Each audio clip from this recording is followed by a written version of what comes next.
Welcome to the Podium. This is a weekly sports show. We shoot in Hollywood. We go over the biggest sports stories of the week. It's comedians Niles, Abston, Eric Abbenante. Niles is out in Mississippi Thanksgiving. We got Russell Dorsey from Chicago. It's going to be great. This dude just landed a very impressive internship at the Chicago Tribune. We're really proud of him. And so we're going to be posting the hell out of all of his articles and all this stuff. We're very excited. Congrats, man. Thanks, man. I appreciate it. It's an honor. I'm really excited to get going. So yeah, man, it should be a lot of fun. Dude, it's so dope. Chicago Tribune. Like, did you have any like influences that you read in the Chicago Tribune growing up? Yeah. So you have like Casey Johnson, who's the Bullsview reporter, who's been doing it for a long time. He's great. Paul Sullivan, longtime baseball writer and columnist. He's really good. And Fred Mitchell, for me, it's one thing I wrote about in my cover letter that they really liked. Was one of the first black sports writers in the country for a major newspaper and wrote for the Chicago Tribune for a long time. So, yeah, man, those are some of the influence I've had That's dope. in newspapers for a long time. So it's really cool to be a part of that legacy, even if it's for a short time as an intern. So I'm really excited. No, that's cool as hell. And it's like, as a comedian, I can totally relate to what you're doing, actually, because going to college, my first dream, my first major was sports journalism. But I looked at the career prospects of the newspaper industry, and I felt like comedy was literally an easier path. So I think you got big balls for going for that dream. Me and Niles are proud of you. It's so cool. It is literally on the level of trying to be a comedian, trying to be a sports journalist these days. ESPN is going through layoffs every single financial quarter. Yeah. It seems there's less and less slots. So for you to and the newspaper industry, we go on about that. There's not a lot of spots, so it's really cool as how you're shooting for one of them, dude. So Appreciate it. It's very competitive, and when you see people getting laid off every week, it does make you think all right, I'm in this for the long haul. But it makes me appreciate it that much more when I get opportunities like this. So hell yeah, man. I think they're gonna keep coming. I really do. So that was pretty good catching up. So we got so many sports topics to go over. We call it the Podium because we organize our sports topics from bronze, silver, and gold, and according to importance. So we'll send from bronze all the way up to gold at the end of the show. And we have, since Niles isn't here, we have 3 topics that he would want us to talk about, as well as me and Russell's 3 topics. So let's first start off with your bronze medal topic. Russell, what do you got for us? all right, so my bronze medal topic this week is the Pro Football Hall of Fame semifinalist list came out. And it has some, like every year, it has some just biggest names in the history of the NFL in there. But this year especially, there's some guys who might be the greatest players at their position. Going through it, some of the first year guys, Brian Urlacher, Chicago Bears linebacker for a number of years on there. Ray Lewis, you can put him in that same vein of being one of the best linebackers, middle linebackers of all time too. Those guys are probably 1 and 1A as far as middle linebackers in the NFL. Randy Moss is in his first year on the list, and is arguably one of the best wide receivers in the history of the NFL. And then you have a guy like Terrell Owens, who is on the ballot for the 3rd time and is by every stat one of the greatest wide receivers to ever play the game. Yet he didn't make a lot of friends when he was playing. So he has to wait. A couple of really good names on there that will probably get in either this year or next year. Isaac Bruce, longtime Rams wide receiver. Underrated. Another longtime Rams wide receiver. Hines Ward's on that list. Great I think blocker. this is his first year on there. Great blocker. Edrin James, running back, long time for the Colts. And Brian Dawkins, hard-hitting safety for the Eagles. So there's some really big names on that list, even some I didn't even include on there. So it'll be interesting to see out of those names. Somebody's always a surprise to get left off. So I'm wondering who that is this year. Yeah. First of all, just from the couple names you mentioned, especially Ray Lewis, Brian Urlacher, and Randy Moss, those are all first ballot Hall of Famers. Yeah. And so for me, you already have 3 of the 5 slots taken up. And that's why you have someone like Terrell Owens in his 3rd year who has really good stats, Hall of Fame stats, but it is about timing. You know, you can only let in a certain amount of people per year. So, and part of it is, you see this in the Baseball Hall of Fame especially, it's not just about your stats, it's about your relationship with the media. You know, people like Russell, growing up, you know, they always said about Barry Bonds, he was a dick. And he was a dick to every reporter. And guess what? It makes it harder at each stage, you know. And so you're going to see that with Terrell Owens. He was kind of an asshole to a lot of reporters. And so because of that, and he wasn't a good teammate necessarily. And so there's things that are going to detract from him, even though his stats show that he's a great receiver. And then there's stuff like Isaac Bruce, played in a very small market, didn't get the TV time that these other guys did. If you look at his stats, he is a bona fide Hall of Famer. He is so in the class of what you call Hall of Fame, but he probably won't get as much of attention as I'm not saying he's as good as Randy Moss, but his stats say I deserve to be in the Hall of Fame as much as Randy Moss. And he won't get in nearly as quickly as Randy will because he's a small market guy. And so it's going to be interesting, like you said. Who do you think is going to be the snub this year? Man, because you're right. Randy Moss, Brian Urlacher, and Ray Lewis are the 3 locks. Edrin James, I think, has a really great case to get in there. But if you look at all the running backs in the Hall of Fame, it's real. You have to have like a ironclad case to get in on your first try. Yeah, I think Walter Payton and Eric Dickerson and all those guys in the Hall of Fame. You have to have like a 5-star like resume to get in the Hall of Fame. And I think Adrian James has a really good one, but not one maybe to get in on the first ballot. I think Hines Ward is another guy who people actually really like. So if Hines Ward made it in there this year, I wouldn't be surprised. But because of some of the other guys who've been left off the ballot and left out of the Hall of Fame in the last couple of years, a guy like Brian Dawkins, who should obviously be in the Hall of Fame, he'll probably get left off. Torrey Holt, same case like you made for Isaac Bruce, was in that British turf offense with the Rams. Probably has a better case than Bruce, and maybe as good of a case as Chris Carter, who's now in the Hall of Fame. But it took Chris Carter a little while to get in there too. So, those are some of the guys that I think might get snubbed. My question I want to pose to you is, should the NFL or pro football be like baseball and open it up to 10 spots instead of 5? Because I think when you do 5, not only does somebody get left off for maybe 1 or 2 years, you could get left off for 4 or 5, 6 years, depending on who comes in that class the following year. Well, I believe, don't they have 5 normal slots and then 5 from like the Veterans Committee?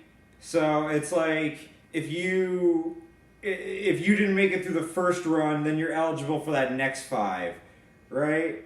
So I don't know if it's like baseball where after a little while being on the regular ballot you get pushed to the veterans ballot. I'm not sure. That's something we should check out. The part of in regular slots and then the veterans ballot. Because part of the reason for the veterans ballot for baseball is because baseball has such a longer history, and then they have like a big chunk of their history that, like, for instance, the whole Negro League, they were like trying to incorporate in, and they needed like extra slots for that because they had passed over all of those people like Satchel Paige.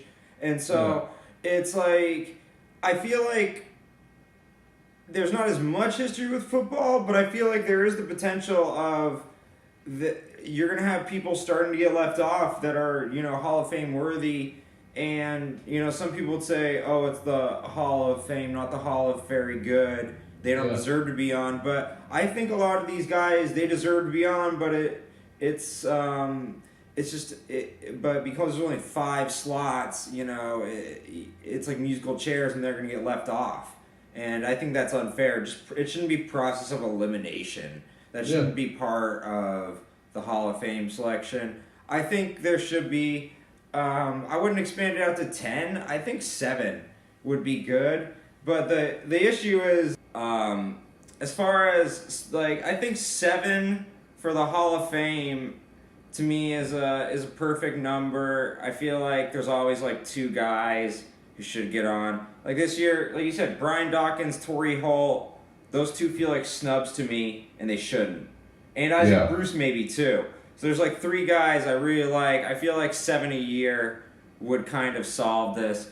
But this is going to get to my last point. So the one concern about the Hall of Fame is they were thinking that the ceremony itself, when they induct the guys, it's getting too long and drawn out. These speeches are just getting terrible. Out of all the people you think who are about to be inducted, whose speech do we have to watch out for the most?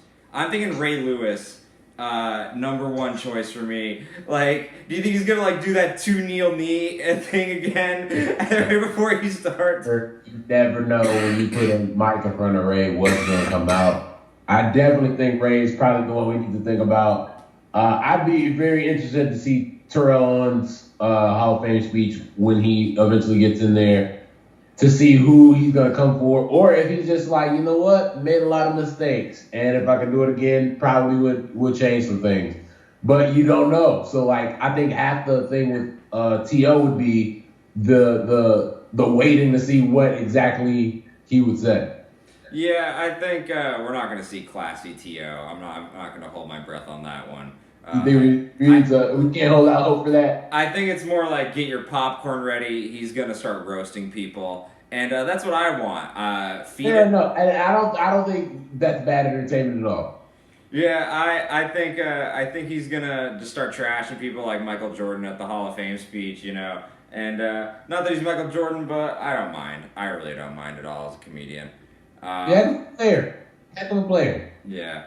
But yeah, I think out of all of them, I think Edgerrin James, Torrey Holt, Isaac Bruce, and Dawkins, they should be on snub alert, and not really deserved, but unfortunate but true. So let's move on to my bronze medal topic. Man, this was really interesting. College football. Baker Mayfield.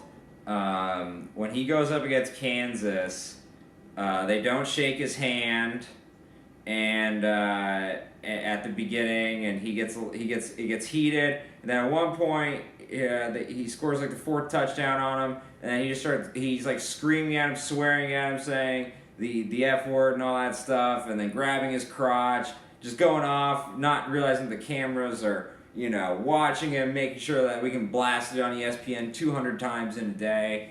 Do you think this is going to affect his Heisman run? I know writers, and I know a lot of writers who are fickle when it comes to stuff like that. And I'd love to say no, but I think it may. I think at the end of the day, everybody knows who the best player in college football has been in 2017, and it's been Baker Mayfield. So I don't think he loses because of this.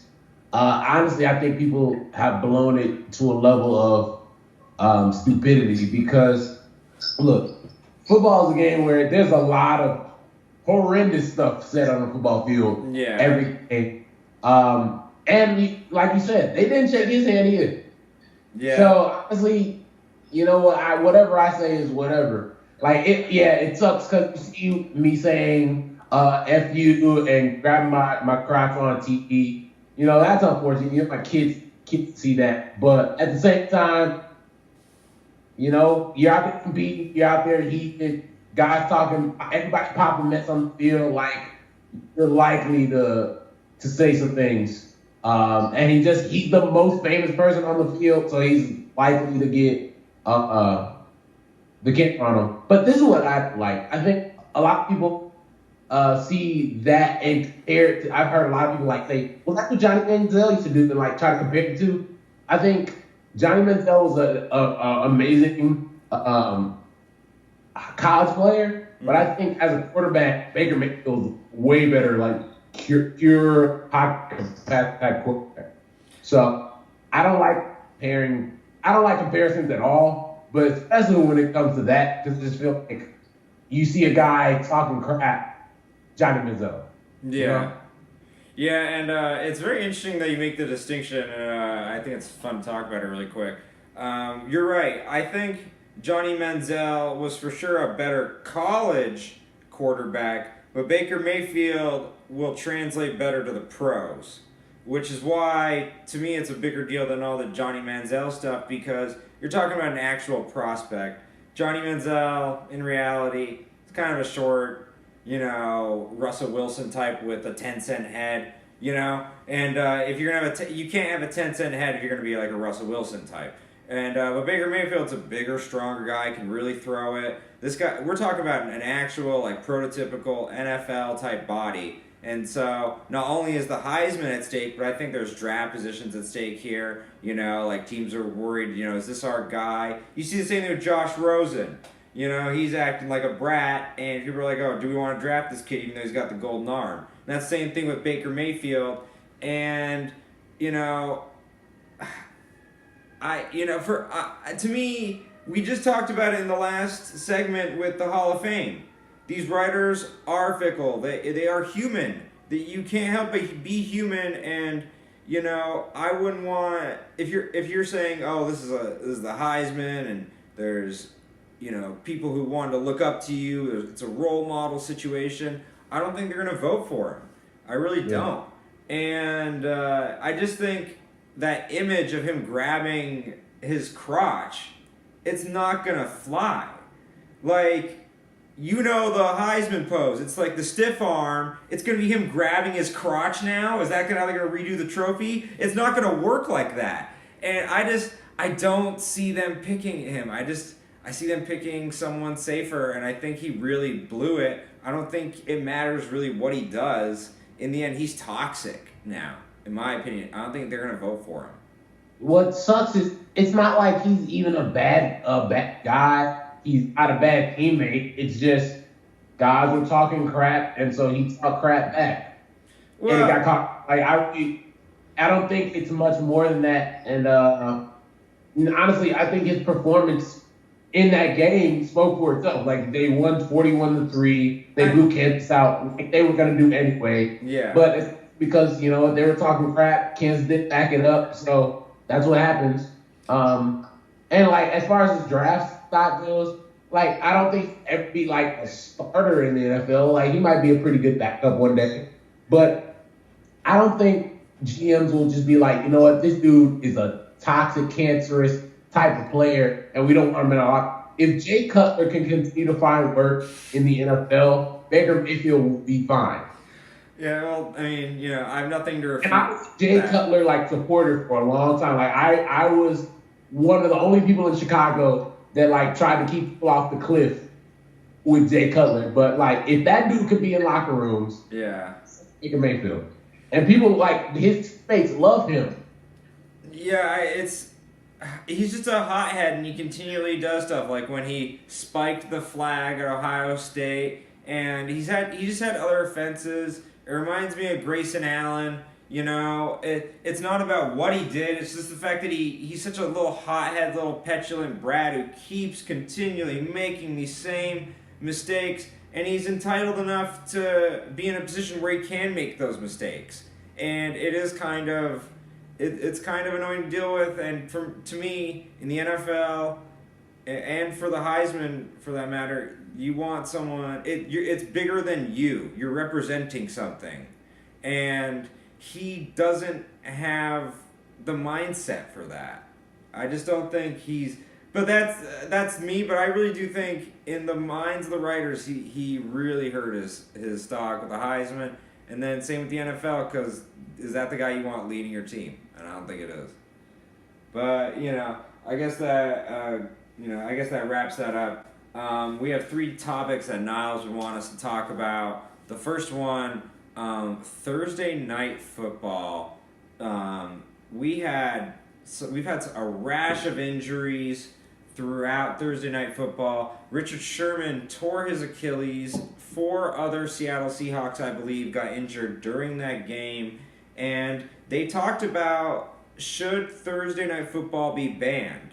And then the following week, Big Ben, who won the game and is, I think, 5 or 6-0 in Thursday night football, he also said that Thursday night football should be banned. And what do you think about this? Do you think... I think definitely that Thursday night football should not exist. Players don't recover from Sunday to Sunday, let alone from Sunday to Thursday. So that should be the major thing. And the NFL is always talking about trying to keep players safe, but this doesn't show that whatsoever. Absolutely. The recovery time is what, three days? Monday, Tuesday, Wednesday. Yeah, a 3-day recovery after putting your body through craziness on a Sunday afternoon. So I think just that reason alone, Thursday night football should be banned. However, the NFL makes billions of dollars alone off of Thursday night football in advertising and revenue, other revenue streams that they have. And so I don't see it going anywhere anytime soon. It's gonna have to be something they talk about, discuss new CBA when it's done. Yeah, Don Ohlmeyer, the first executive producer of Monday Night Football, he said famously, "The answer to all of life's questions is money." And if you're wondering why hasn't Thursday Night Football gone away, it's because of what Russell just said. It's the extra revenue stream. Now we own Thursday. Yeah. And to me, it shows their arrogance that, one, like you said, they're talking about safety and it's just so hypocritical. But 2, that they don't even have the wherewithal to just say, hey, every team who gets scheduled on Thursday night, you have to have a bye week the week before. And then at least you'd have 10 days. But Roger Goodell and his cronies, they're really just incompetent. As they're having people go to Mexico, London, all this extra travel for their dime, and they're not getting anything. And now they have to be on Thursday all the time. And you're not even thinking about scheduling these foreign games, these Thursday night games with bye weeks. It blows my mind. It really does. As the NBA continually is looking at itself and saying, hey, how do we change the back-to-backs? How do we adjust the travel so that it doesn't hurt our players as much? Maybe we should scale back the 82-game schedule. The NFL is going the other way. It's kind of like their McDonald's or Carl's Jr. with this whole health crisis as all the other restaurants are going healthy. They're like, no, we want to get fatter. We're going to have 18 games. We're gonna go on Thursday nights all the time, and they wanted to expand the Thursday night schedule. It used to be a smaller chunk of the season, and it keeps getting bigger and bigger. And yeah, it's a real shame. And you've seen these games. Can you comment on the quality of the games for the viewer? These Thursday night games. Yeah, honestly, I think there have been 2 Thursday night games I can think of this season that have been worth anything. One of them was the Rams and the 49ers early in the season. The other one was the Steelers and Titans this past week. Other than that, there's not many games that I can remember off the top of my head that were actually worth anything on the Thursday night. And that's reaching. And honestly, we didn't need those games. We could have lived without the Rams and 49ers and the Steelers and the Titans. We could have lived without those games. And honestly, they would have been better on Sunday. Who doesn't like extra games on Sunday? The thing that annoys me let's just pet peeves the NFL scheduling. I hate on Sundays when they always go morning, evening, night, right? And so with the morning schedule, there's always like 7 or 8 games, but in the evening, sometimes there's 2, maybe 3. It should be 4 or 5. But it's like you take one of those one of those Thursday night games, you put them back in the evening, so it feels a little more interesting. It's really slow to go from like 5 or 6 games at a time in the morning on Sundays, and then to go to like 2 in the evening. I think that's part of Thursday night football. And yeah, you see these huge injuries like ruptured Achilles for Richard Sherman. How is that good for the NFL? Really, you're losing your stars. One of the stars. Yeah, it's and this year more than ever, so many stars out for the entire season. We're not even in week 12 yet. It's just it's kind of like war out there. People's bodies being carried off way too often. I asked my dad and a couple other his old buddies, like, did you remember this many injuries per game, these many stoppages? And they honestly were like, no, I don't remember it to be like this. And I think that is just, technology, nutrition has gotten better, but that means everyone's bigger, faster, stronger. The collisions are tougher. Until we really improve the helmets, I don't know what we're going to do. And in the end, the helmets are used as weapons. It's tough. Thursday night football, in the end, with all these safety issues, it really should go away. Do you have any final say on it? No, I think we covered everything you can cover about that. Hell yeah. All right. We're going to take a quick commercial break right now. Niles may be out in the South with his family, but we're going to still show a commercial for his show, Secret Black People Meeting. The next time you see it, it'll be in a new location, brand new location, so we're very excited. We'll be right back. Moving on to the state of Florida, a state I think needs to go. They reported recently that George Zimmerman is in over $2 million of debt, and he's homeless.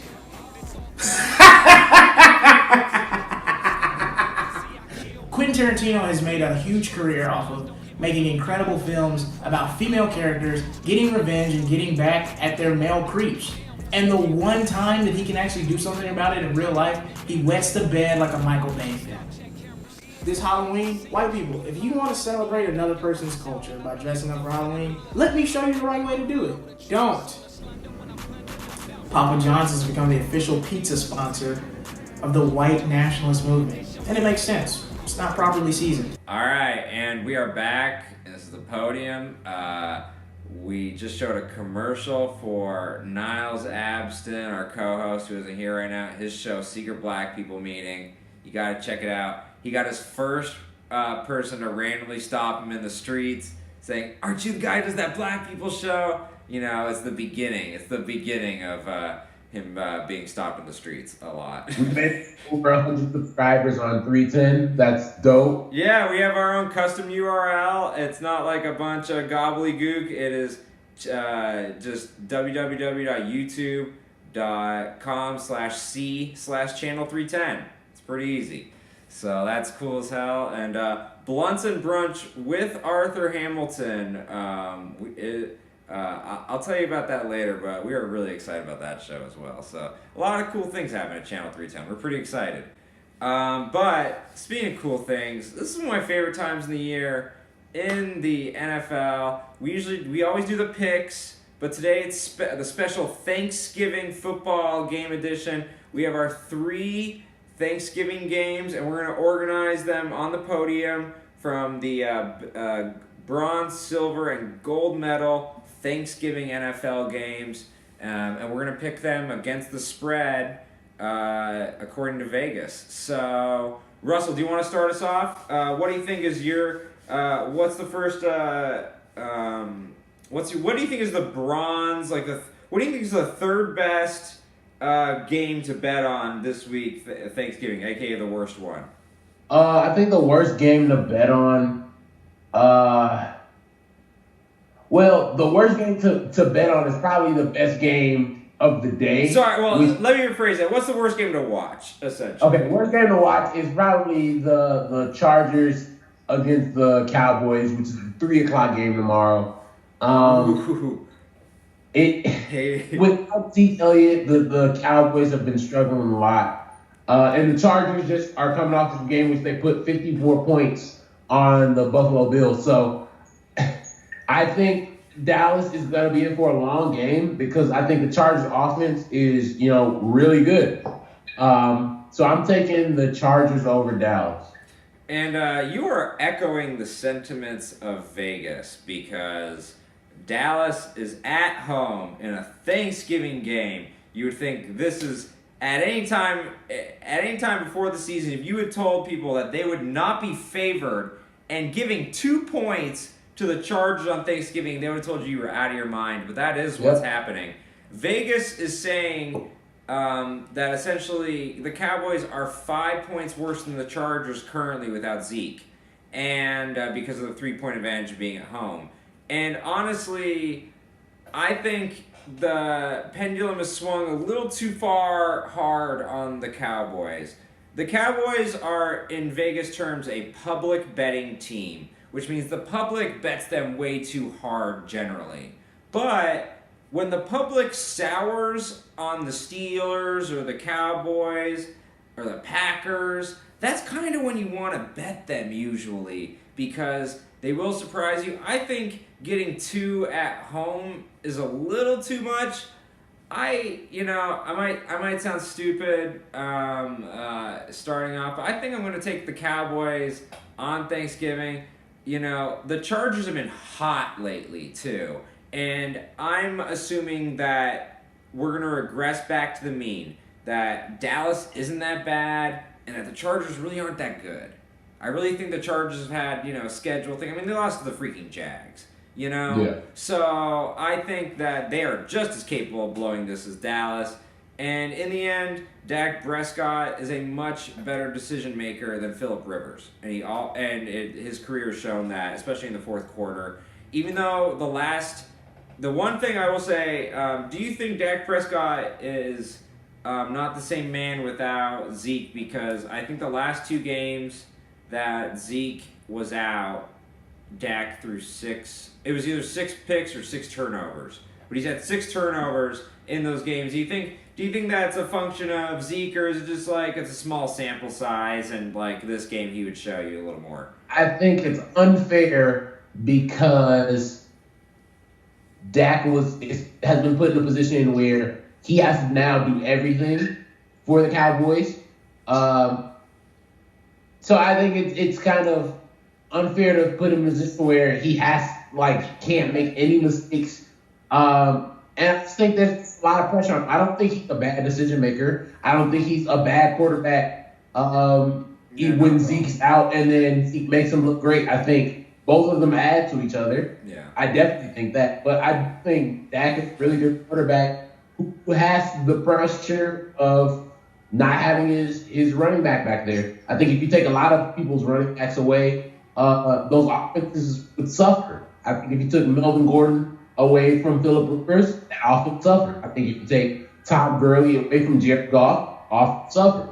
So it's not just Dak and the Cowboys. I think this situation they're in sucks. And they got to figure out a way to get over them. Yeah, I also, one of the games where these turnovers happened, the starting left tackle, Tyron Smith, he was out. He's one of the best left tackles. And that whole offensive line, it's incredibly top heavy. The starters are some of the best in the league. The backups are all right, and that's how you have to do. You can't have good players at every position everywhere. You have to sacrifice somewhere. And in the end, when they couldn't figure out the backup tackle spot, so it was. I think Dak Prescott will find a way to adjust. Steve Young talks about when you have an injured offensive lineman, you have to adjust the speed of how you play the game. You're going to have to quicken everything in the release. But I think Dak is one of those really sharp young quarterbacks. I think he's going to adjust really well, and I'm putting my money on him way over Phillip Rivers. But the Chargers are hot right now, and all the smart money is on the Chargers, and all the suckers are betting on the Cowboys like me. So we will see. I actually thought the bronze medal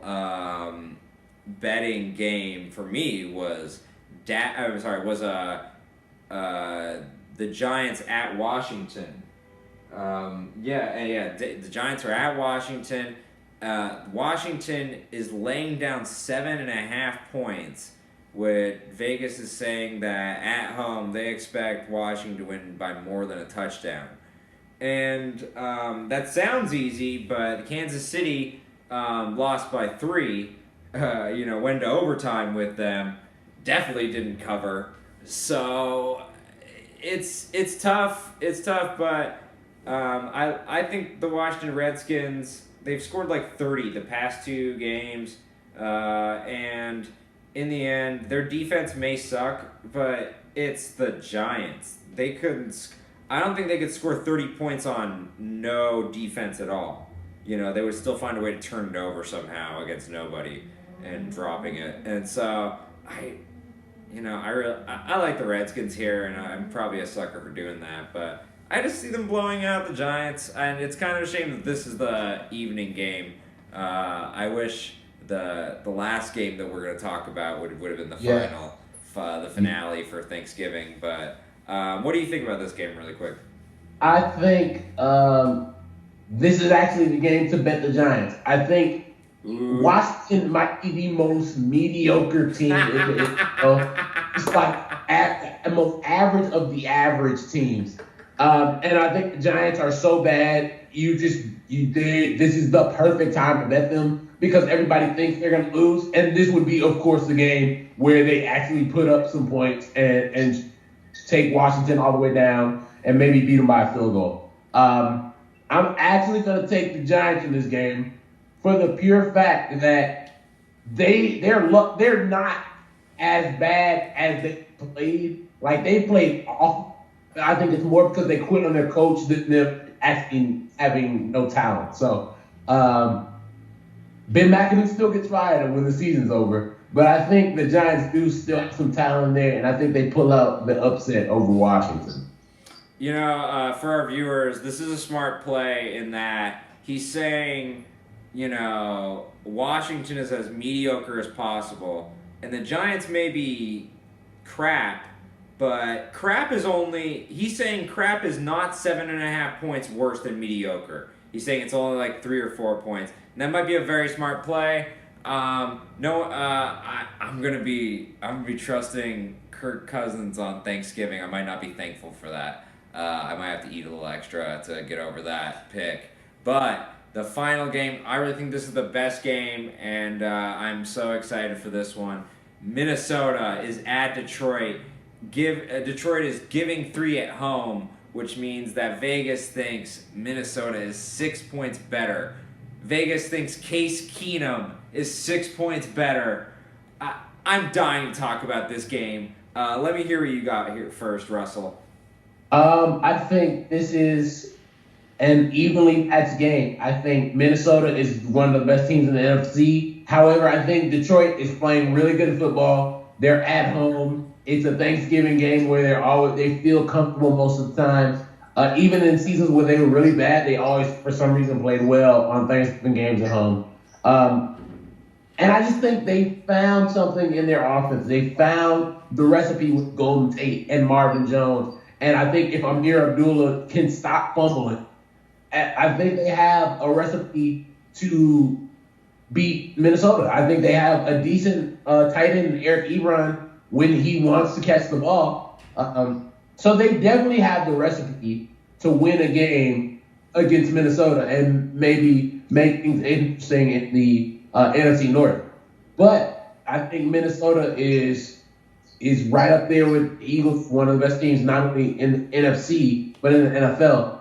Their defense is top 5. They have one of the best receivers in the game in Adam Thielen, who would have thought at the slot guy. Even Stephon Diggs, who has had 2 really big games and a lot of quiet games, is still one of the better receivers in the league. And Latavius Murray has been playing well after the injury to their star rookie running back. So I think this is an evenly matched game. It's one of those, whoever gets the ball last will likely win on a field goal. But I really like Detroit here, man. I think Detroit finds a way to get a last possession, maybe a Matt Prater yard field goal or something, or a Matt Stafford touchdown, the Golden Tate. But I feel like Detroit's going to pull this one out. Yeah, I've been wanting to talk to you about this. I think the Vikings are pretenders. I don't see them going forward in the playoffs because of Case Keenum. I've been watching him, and he's had a couple really impressive games against the pressure, and I just don't see that continuing. I see some of these things like Adam Thielen making these great catches, bailing him out, Stephon Diggs as well.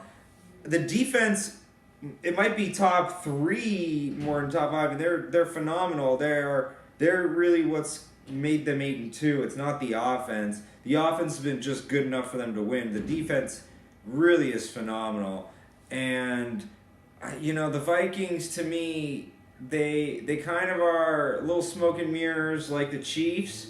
And when it comes to playoff time, I really don't think you're going to see a lot of quality yards with Case Keenum, because all you have to do is shut down Latavius Murray, and then get in those 3rd and long situations.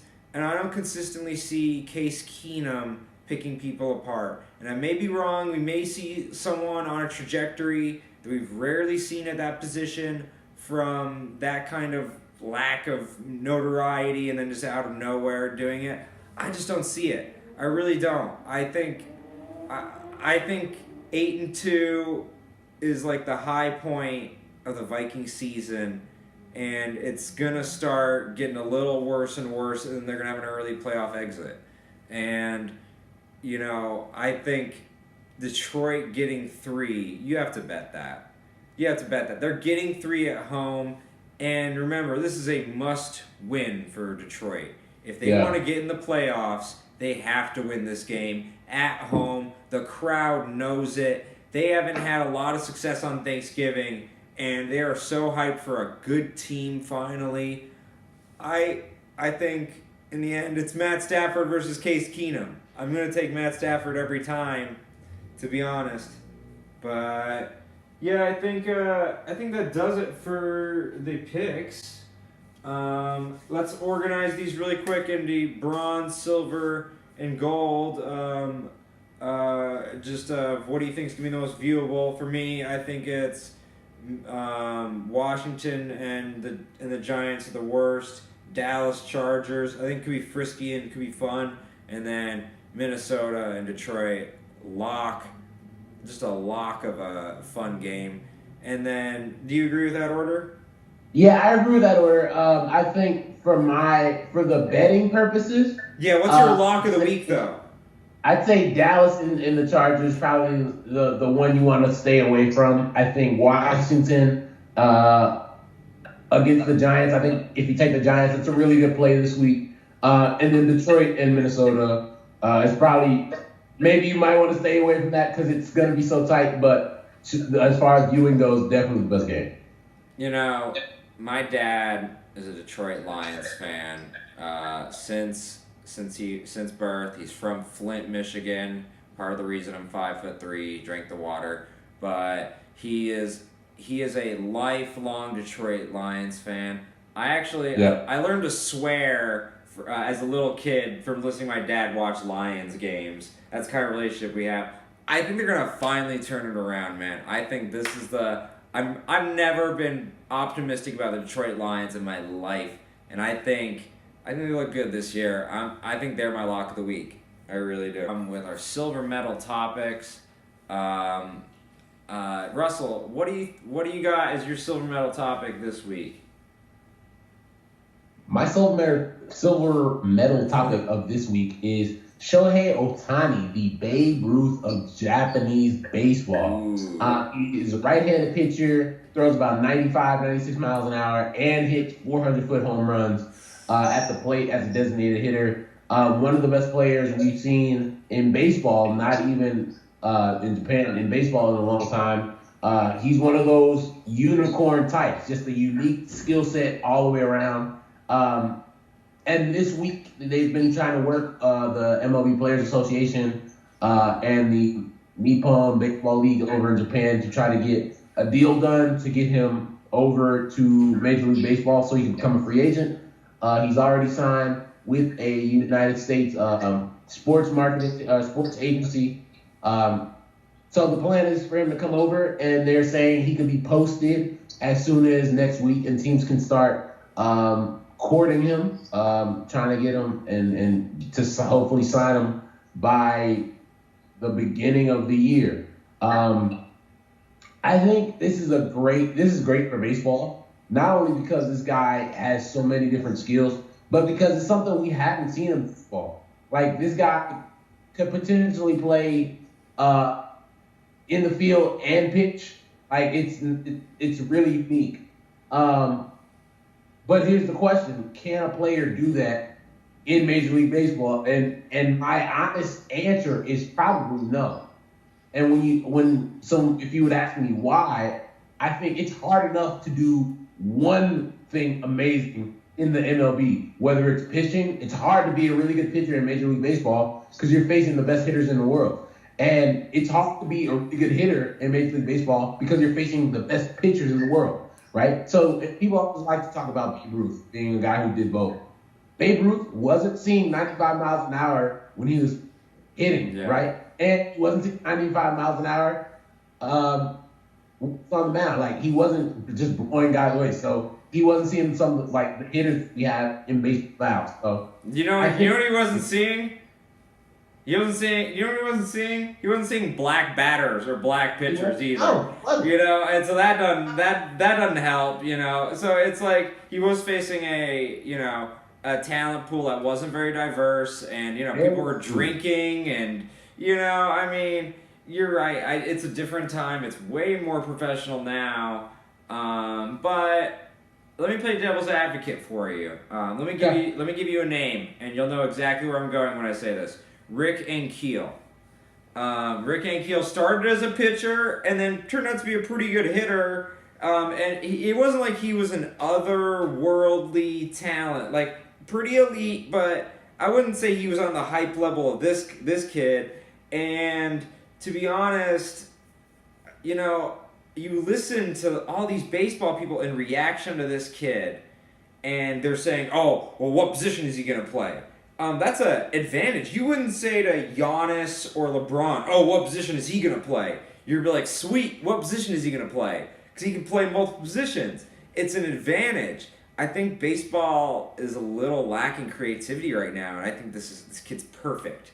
Because what would get me to watch baseball, I would love to see someone like that who is doing it every day, hitting and pitching. That's an MVP candidate right there. If he is what he truly is, he could be one of the most unique talents we've ever seen.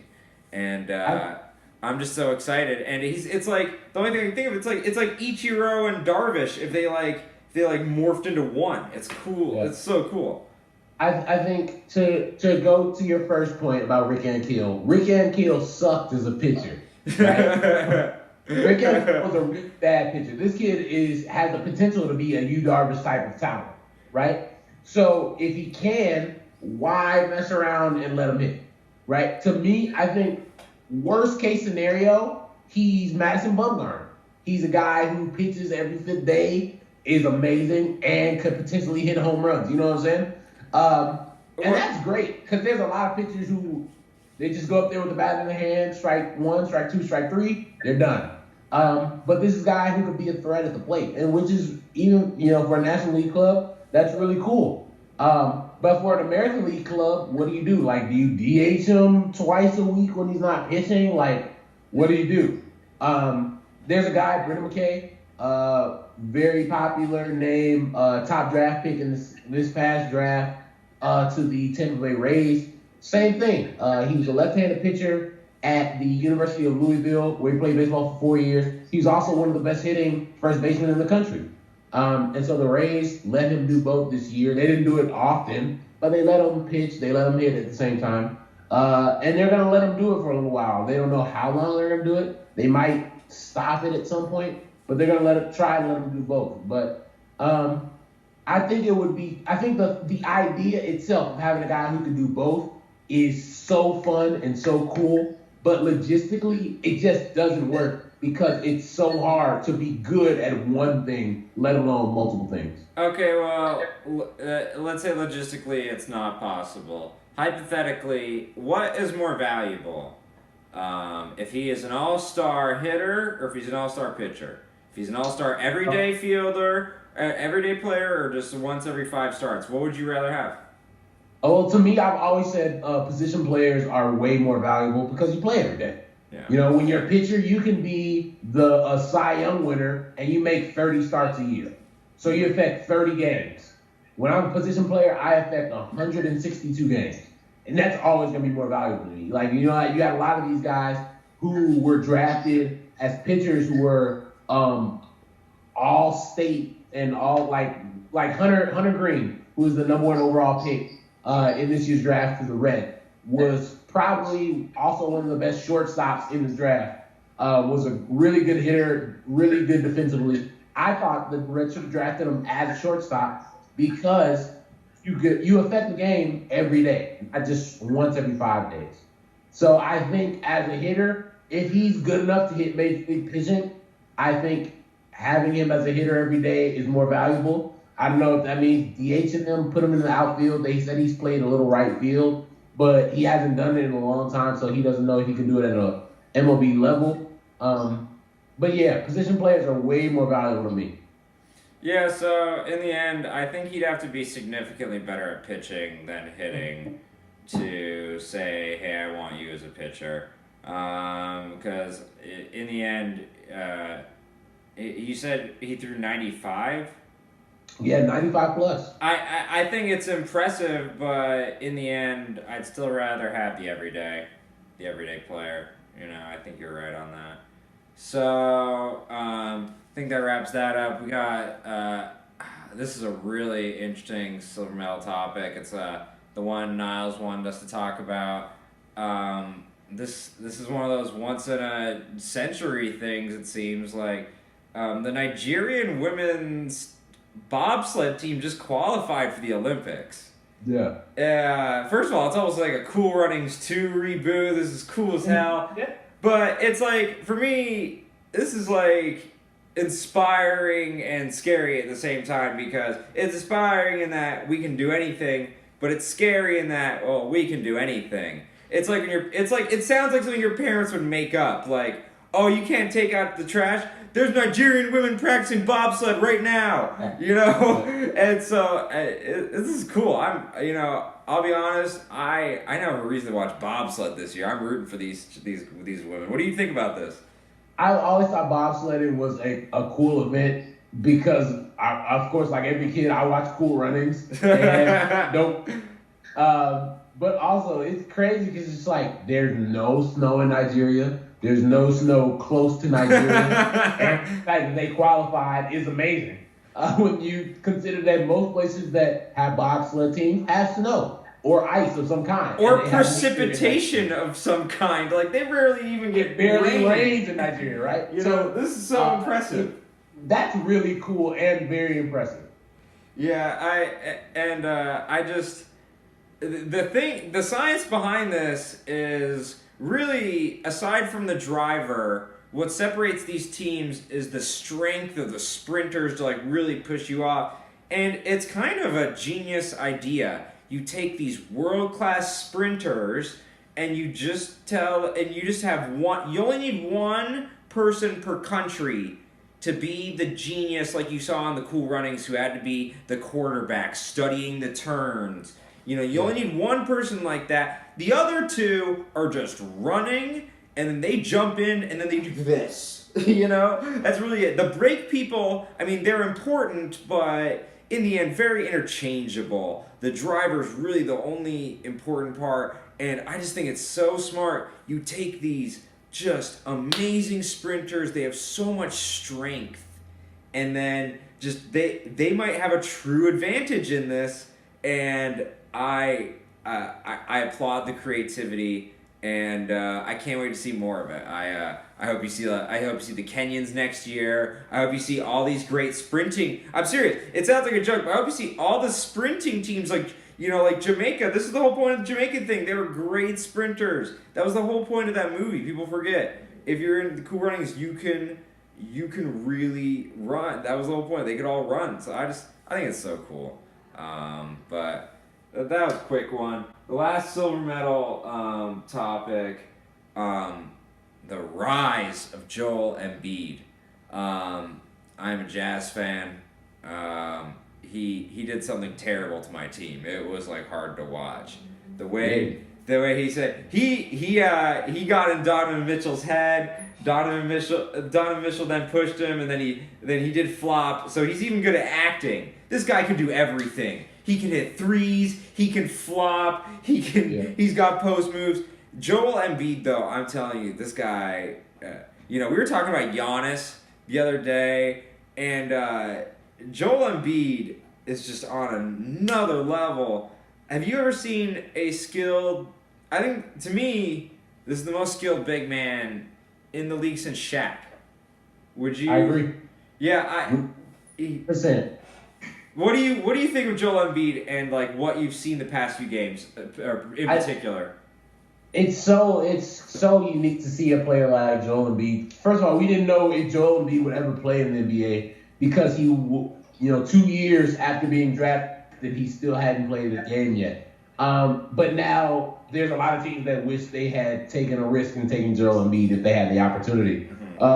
He's put up stupid numbers. 45, 15, 7, and 7. The first player ever to put up 45 points, 15 boards, 7 assists, and 7 blocks in the game. He has touch from outside. He can shoot threes. He's great defensively. He has a high motor.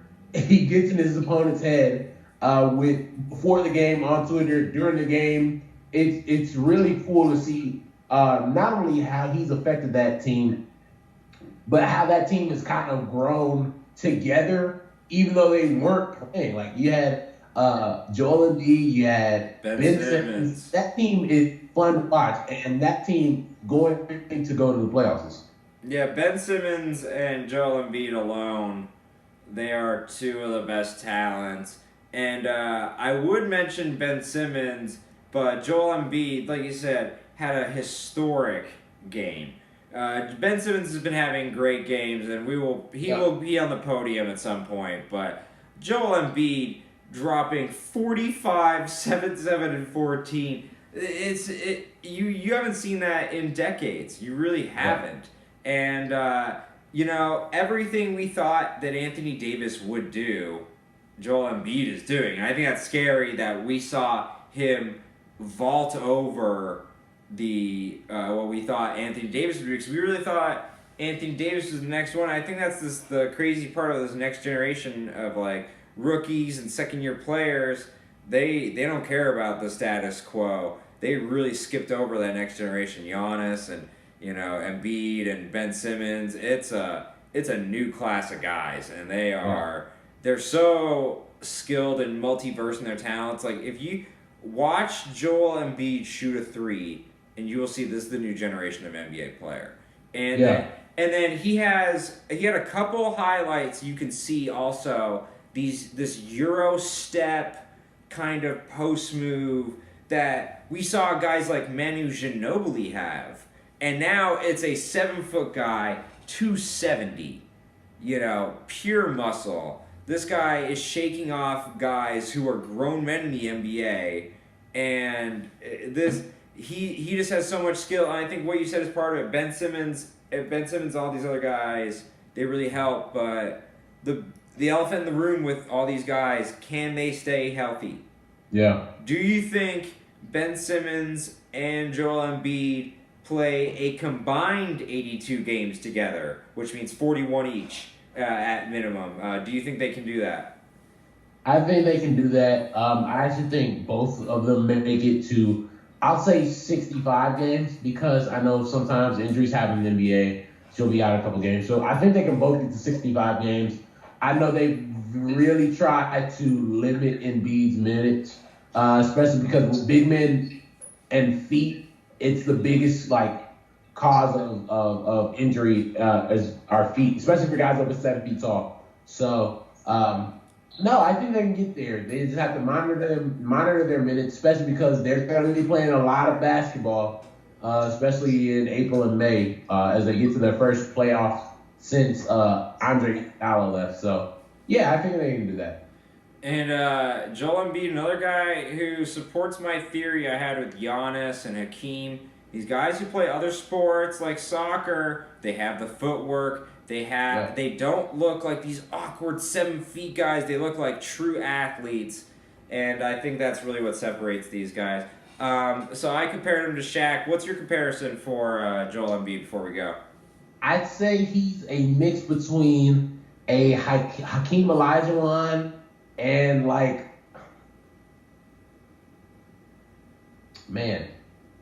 if Hakeem Olajuwon was more athletic and could shoot, that's who I compare him to.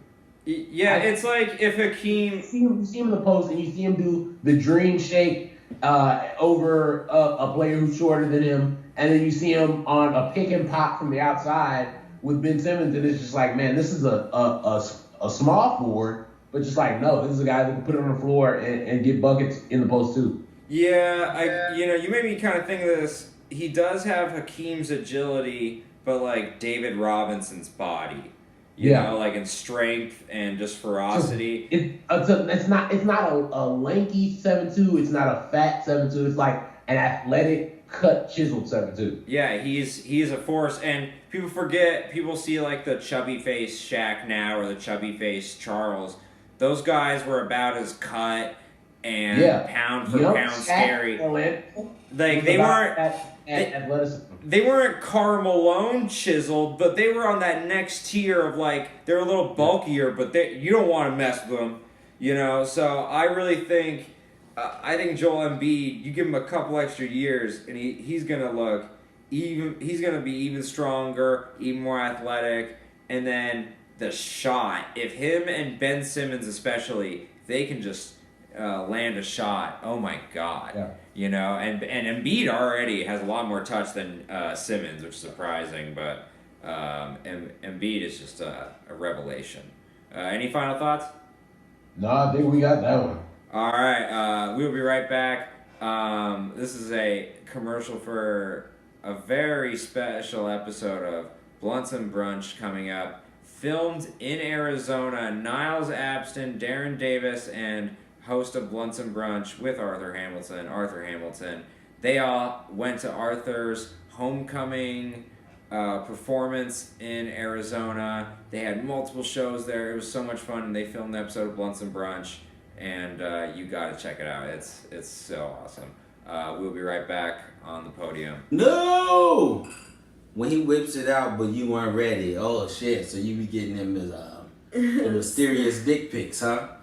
Listen, it was getting them unsolicited bratwursts in your DMs. Oh my gosh, one can only wish. Are you kidding me? Nobody sends me anything. I even have a fucking joke about it. They still don't send it to me. The only people that fucking send it live in like Pakistan or like fucking Turkmenistan. Like, I can't do shit with that. You know what I mean? Dropping missiles in your DMs. Shout out to Pakistan!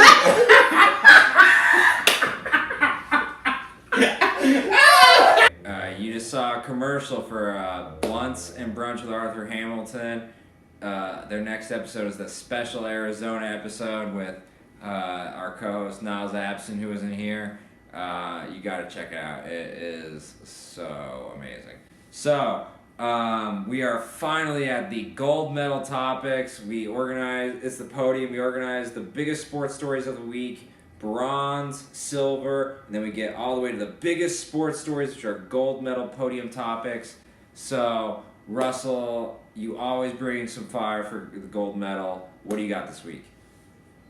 This week's gold medal topic for me, Tyrod Taylor and the whole saga with his coach, Sean McDermott. Now, the Buffalo Bills, surprisingly, were playing very well this season. They were in the middle of a playoff race. When their coach decides that a quarterback change was necessary after Tyrod Taylor had one bad game the previous week against the New Orleans Saints. Of course, Tyrod Taylor hasn't had a horrible season. He's actually had a pretty good season by most people's standards. Has 7 more touchdowns than interceptions. Now that's at 8 more touchdowns than interceptions. Has one of the lowest touchdown to interception ratios in NFL history. He doesn't throw a lot of picks. He doesn't turn the ball over. Yet his coach decided, you know what? I think we need to make a change. And boy, did they make a change.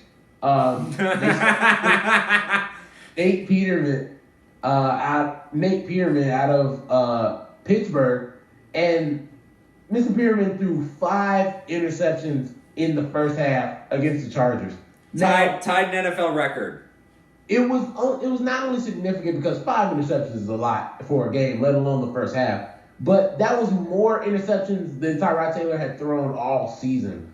Which made the decision to bench him even more tragic and to put more gasoline on this fire. Tyrod Taylor came in the second half and played well once again, accounting for 2 touchdowns. And so this week, Tyrod Taylor is back in his starting spot as the quarterback of the Buffalo Bills, and it really makes you scratch your head as to what Sean McDermott was thinking as far as what this change was going to do for his team. Yeah, I'm going to get to something very similar in my podium of shame, but you're seeing throughout sports that black people in coaching, playing, and anything, they just have a shorter leash, and they can make less mistakes. It's very clear. Tyrod Taylor, 10-3, touchdown to interception ratio before the game, 5-4. I can tell you as a fan of the Miami Dolphins, I know the AFC East very well. It's been a long time since the Buffalo Bills were over 500 after 8 games. And it's not like this team is loaded with talent and should be going to the Super Bowl. They're playing better than the sum of their parts. They really are. And a big part of that is because they have a leader they can fight behind. Is he Drew Brees? No, he's not. He's not a tactician. But he will. He's like poor man's Ben Roethlisberger or rich man's Tim Tebow. He will buy time. He will escape the pocket. And, when the play breaks down, he'll find someone downfield. And is it the most efficient way of getting down the field? Not exactly, but you know what's more efficient than? Nathan. A guy named Nathan. You put in a kid named Nathan! Like, that blows my mind. When has the answer in football ever been Nathan? Please, Nathan, save us. It just doesn't work like that. Like, there's like a couple rules with names. Like, if you want a quarterback, never go initials. Like if it's TJ or AJ, they never work out. The only initial quarterback that's ever worked was Y.A. Tittle. Okay? There's a certain name things. Quarterbacks have to have a name. Tyrod, strong name. I can follow that guy. Nathan, where's my coffee? Where's my coffee, Nathan? That's like all I'm thinking with Nathan. It's an intern name. Yeah, exactly. And so and he played like an intern because he lost the job immediately. I mean, 5 picks. He had as many completions to his own team as he did to the other team. And the other team wasn't intended to catch the ball. So that's impressive. It's impressive on a lot of levels. I don't think he could try to be that bad. But we are jumping on him. We're making fun of Nathan Peterman. Guess what? Nathan Peterman didn't ask to be put in the starting position. If you're a quarterback, you have to take that. Tyrod Taylor, I don't think he's mad at Nathan Peterman because he understands. Tyrod, I guarantee you he understands. He's mad at Sean McDermott. That whole locker room is mad at Sean McDermott because you split up the season for no reason. And my favorite part afterward is like Sean McDermott said, after what happened, I'm going to do what's best for the team and put Tyrod in. And it's like, what? That was the situation before. I think what would be good for the team instead of a quarterback change would be a coaching change. I think that would really help the team, to be honest. But it was, and it's rare for teams like the Buffalo Bills to be a bigger story than the Patriots that week, but they were, and it was because of ineptitude, and so congratulations. And as a Dolphins fan, I can tell you, been there this season multiple times. And this is the one thing that's so perplexing about this. I think Sean McDermott had been doing a really good job as in his first season as Bills head coach.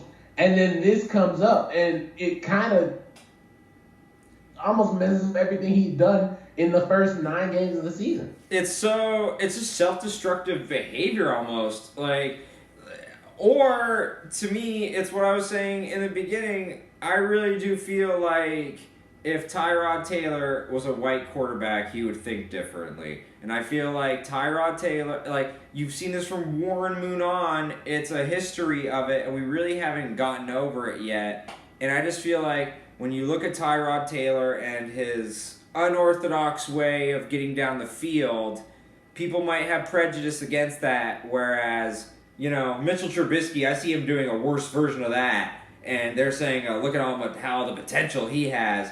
Tyrod Taylor, I would like him on my team, Miami Dolphins, right now. So, Buffalo Bills, I don't really know what you're doing. A little weird. But we have to get to one of the... this is a gold medal topic we have to talk about. It blew up the internet. GQ named Colin Kaepernick Citizen of the Year. And it's, to me, pretty normal, but the internet, and especially the white internet, blew up. All these rednecks going crazy, talking about, oh my god, J.J. Watt donated this much millions of dollars. And it's like, first of all, Colin Kaepernick donated his actual money and his actual salary to the cause. What J.J. Watt did was great, but it wasn't his money. It wasn't like he took $37 million out of his pocket. Colin Kaepernick's been taking money out of his pocket. Colin Kaepernick lost a job, and after the quarterback play we have seen, it is fact that he has been colluded against, blackballed. You would look foolish to argue otherwise with all these terrible quarterbacks they're signing. We just talked about Nathan Peterman. Colin Kaepernick should be in that discussion, but Nathan Peterman is in that discussion. And that's part of what we've been talking about, and that's part of why his stand means so much. But what did you think about, first off, GQ naming him Citizen of the Year, and then the backlash by the white people? What did you think? Honestly, let me go to the backlash first, because people get very worked up about backlash from detractors of the Colin Kaepernick movement. And here's my thing. When Martin Luther King was in the middle of the civil rights movement, there was a lot of people didn't like Martin Luther King. When Malcolm X was doing his thing, a lot of people didn't like Malcolm X. When the civil rights movement in general was going on, people hated it. It wasn't something that was embraced by everybody. So I think when we look back at history, I think people will love to say I was in support of Colin Kaepernick, even though they weren't. I don't think we've gotten to that point in history yet. But I know that time will come when we look back on history and say, this was a big moment, not only in sports, but in United States history. So I'm not really worried about people who don't like it or whatever, because those people have always had a place in history as the ones who were the reason that a person like Colin Kaepernick was needed in the first place.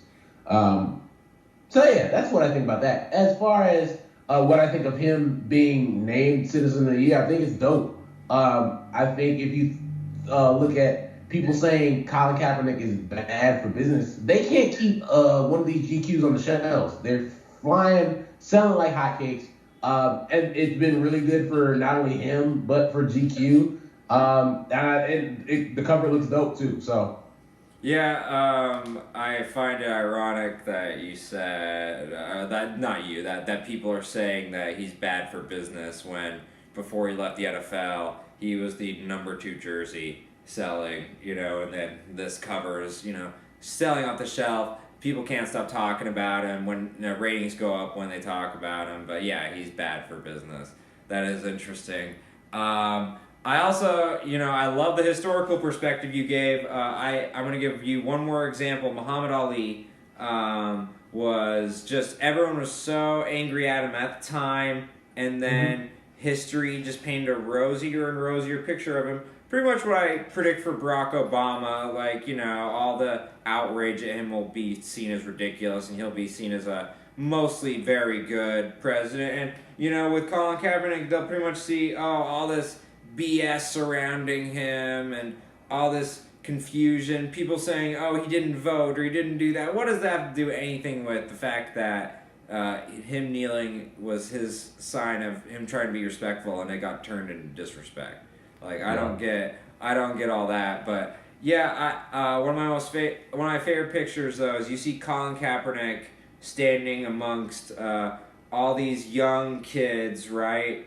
And then if you see that picture and then you juxtapose it, there's a very similar picture of Muhammad Ali at the same time in his movement when he was not really considered popular at the time, but I think you look at both of them, Muhammad Ali, Colin Kaepernick, history will show that they were right and moving forward. And in the end, the people who are causing the backlash, you're the reason why he's so historically significant.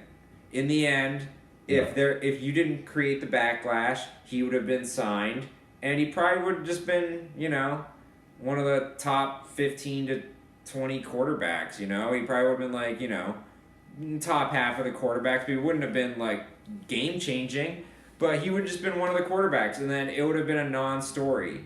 But Colin Kaepernick really is going to win this historically because he got blown up to be so much bigger than he is. The legend of Colin Kaepernick.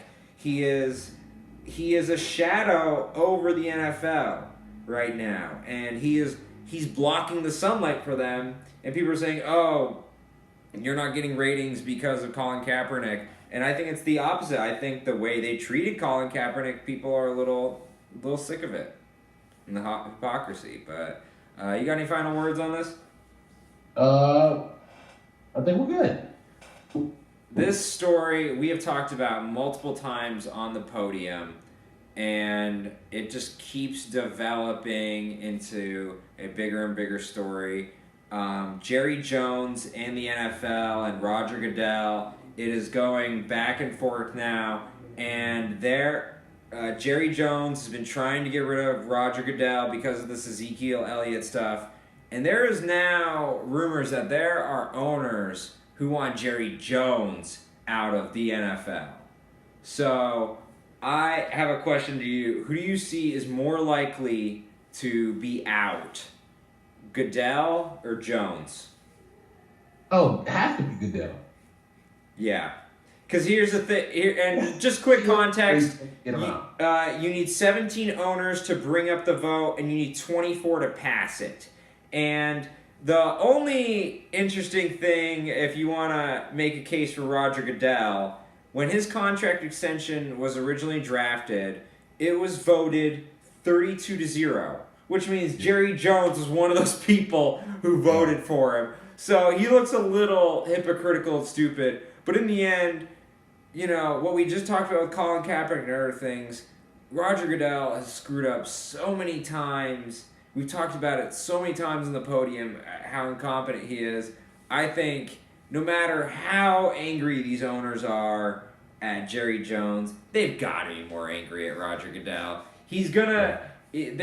They're about to go on the next TV contracts to negotiate, and ratings are down, and you think they're going to love Roger Goodell when he negotiates an inferior contract to the last contract?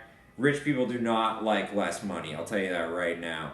And so Roger Goodell gets paid $50 million almost a year from this new contract if it goes through. Yeah. And I don't see them paying that. But what do you think, first of all, though, of the backlash from the owners? Because there are a couple of them who are furious at the fact that, Jerry Jones really is being petulant about this. He was cool with, Deflategate and Roger Goodell and Deflategate, but now that it's Ezekiel Elliott and his boy who can't play, he's angry. Now he wants vengeance. So, what do you think of Jerry Jones' backlash, first of all? The Jerry backlash is one where it's hard for me to buy. I don't buy it from the other 31 NFL owners. This is your boy. You're just mad. I put it on Twitter the other day that the report came out that they say that Jerry Jones is bad for the NFL. Now, I don't agree with 99% of what Jerry Jones says, but I will say this in defense of Jerry Jones. The NFL has done more to hurt itself in the last couple of years than Jerry Jones has. Yeah. From Deflategate to Ray Rice to Bountygate, like all these other things that have caused a really bad black eyes, no pun intended, on the NFL. Yeah.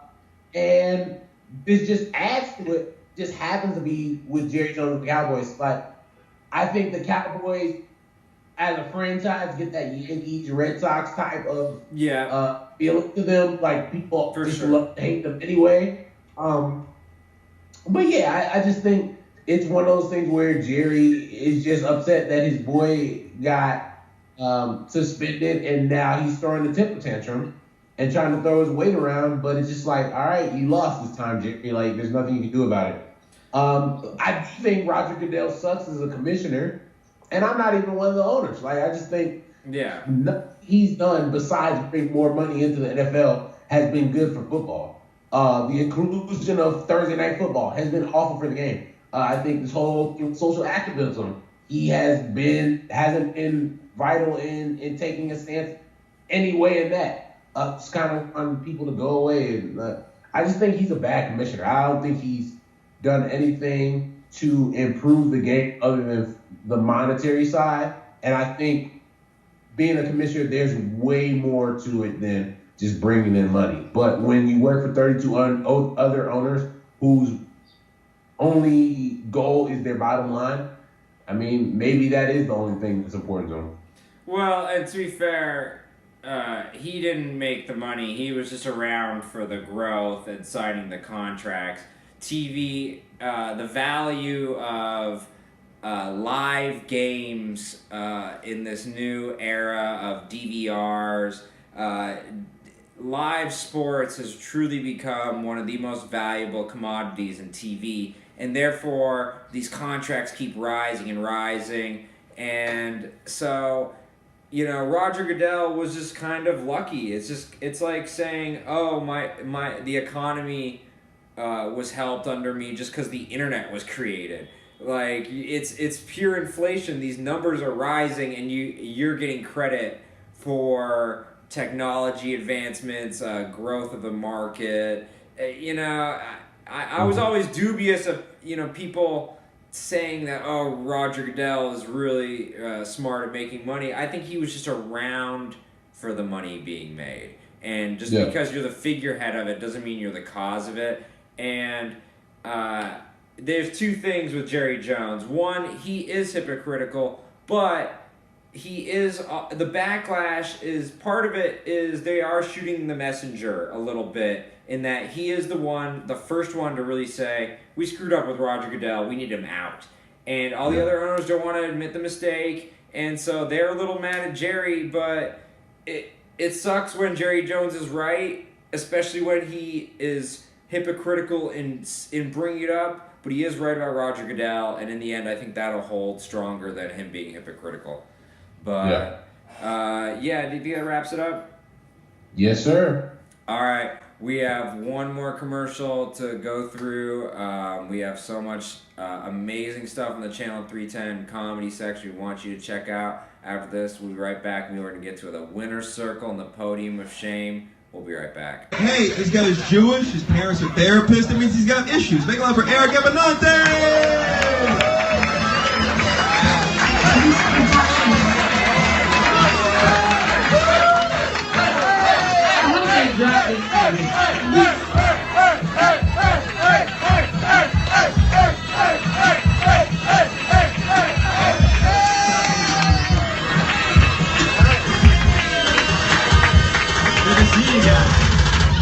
will never get married because her name rhymes with RZA, and that poontang ain't nothing to fuck with.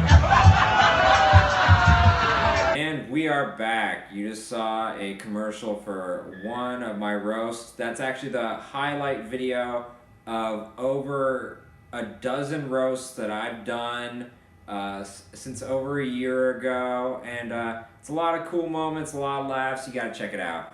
All right, so we are here at the best part of the show, the winners and the losers of the biggest sports stories of the week. We put them in the winner's circle and the podium of shame. So let's start with our winner's circle. Russell, who's in your winner's circle this week? Kyrie Irving is in my winner's circle this week. The longtime and the former Cleveland Cavaliers point guard, now Boston Celtics superstar point guard, has been playing out of his mind on the Celtics' 15-game win streak, which came to an end tonight against the Miami Heat. But Kyrie is playing great. He broke his bonus in his nose and started wearing the mask and went off for 47 a couple nights ago.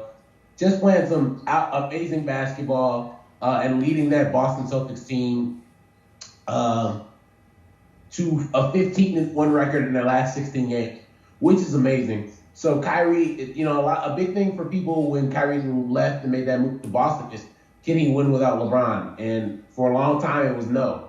But he's starting to, silence some of those critics. So Kyrie Irving, winner's circle for me this week. That's a great choice.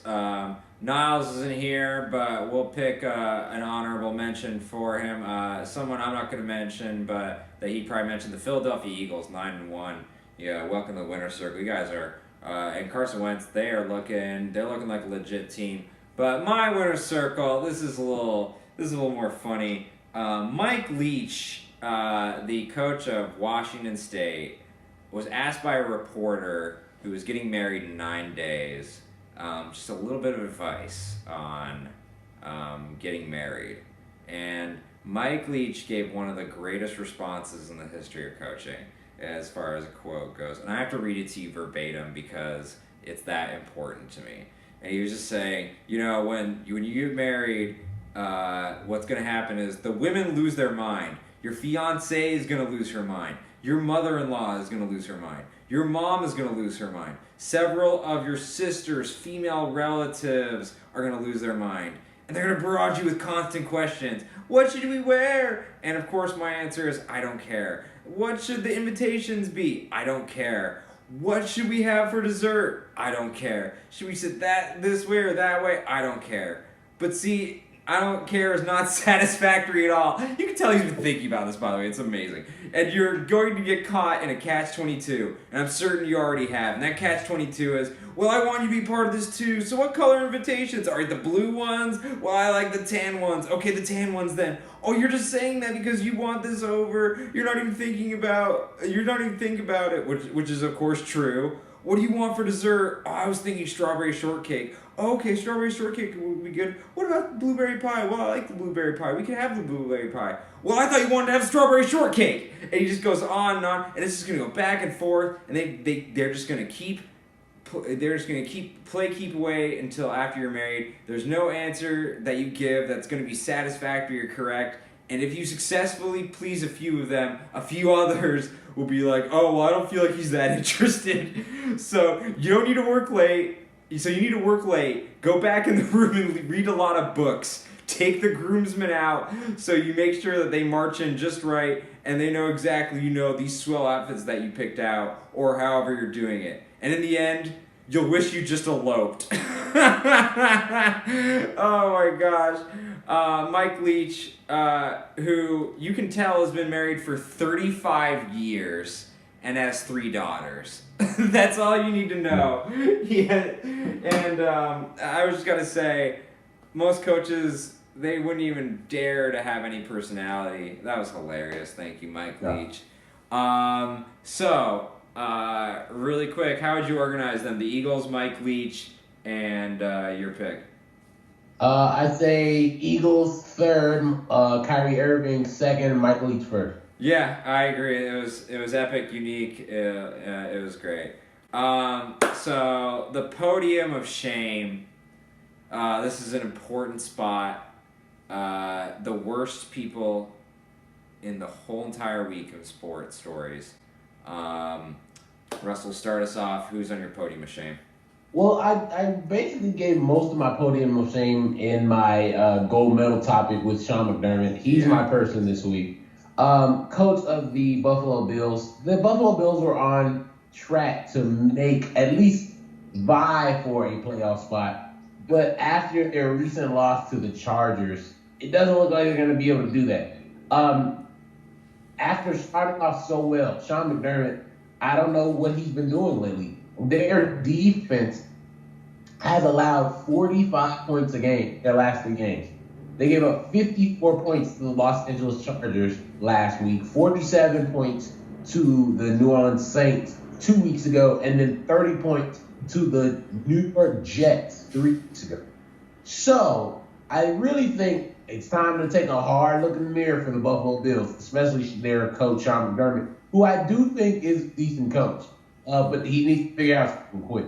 That's a great point. He's a defensive-minded coach. It's not like he comes from an offensive perspective, so to give up all those points, that's bad. It's very difficult for them to make the playoffs now because if you look at their remaining schedule, they have four of the games left are in their division and one against a team that they should beat, but who knows if they will because how they've been playing defensively. They have the Patriots, the Colts, the Dolphins, Patriots again, and then the Dolphins again. So Sean McDermott, it might be time to take that in the mirror. Say, all right, maybe we stuck. He's not getting in the playoffs unless he wins all of the non-Patriot games and wins one of those Patriot games, and that's tough sledding. I'm sure the Dolphins always lose to the Bills these days, but I don't think he's going to beat the Patriots once or twice. That's a great choice. I think Sean McDermott is one of an all-timer podium of shame. In the honorable mention of podium of shame, since Niles isn't here, I think Baker Mayfield deserves to get it. And for those of you wondering, why have you mentioned a certain orange person or a certain big baller? We don't mention those people. They don't deserve it. For me, the person on my podium of shame, it's actually organization. Texas A&M fires Kevin Sumlin. Kevin Sumlin had over a 60% winning percentage in the SEC. He had produced a ton of NFL talent. In his tenure, he really solidified Texas A&M producing good NFL talent like Von Miller and company. And now he's gone. And it goes back to what I talked about Tyrod Taylor. Black players and black coaches still have less of a leash than other coaches. Look at Charlie Strong at Texas. Got a really short run. And Kevin Sumlin at Texas A&M, very similar. And Texas, the state itself, both of those two were the first black coaches at those institutions. And is it really progressing when you give him such a short stint like that and a success a white coach would have had, you probably would have been okay with, but for him, it's not good enough? I think it's really despicable that Kevin Sumlin, I think 99% of schools would take tomorrow, so I don't feel bad for him. Yeah. But the Texas A&M fan base, who probably enjoyed the hell out of Kevin Sumlin, I feel bad for you. But guess what? On the podium of shame for me, Texas A&M, you got the higher ups there, the administration, just ridiculous. You're gonna be just like Nebraska when they fired Frankie Solich when he went 9-3, or Notre Dame when they fired Whittingham when he went 9-3, and it's gonna be irrevocably worse. You're gonna keep going worse and worse from there, and you're gonna wish you had Kevin Sumlin. So let's organize the podium of shame really quick. Baker Mayfield bronze, This is a good one. Texas A&M versus Sean McDermott. I think Sean McDermott edges it out, but what do you think? Yeah, I'm saying, Baker Mayfield third. Texas, they can easily go first, but I think Sean McDermott was a little bit more egregious. I think Texas A&M, I agree with a lot of the point. I do think they give a little bit more leash than a lot of coaches, especially black coaches. I think Chief Strong got the short end of the stick as far as that goes, but I do think Kevin Sumlin has had a little bit more leash than most guys get. He's performed well. I think is when you're in the SEC, you're gonna get scrutinized a lot more because you're gonna be compared to Alabama all the time. But he's in the SEC West, which is a gauntlet, and he transitioned seamlessly. And I don't think they realize how hard that transition was and how much they're gonna regret that decision. If you didn't want to lose games, you should have never went to the SEC. That's exactly. If you're gonna fire a guy for like that's really just firing him for being in the SEC. And in the end, a lot of these SEC teams, they have like these like cupcake out of conference schedules. Anyways, it's just a rough situation.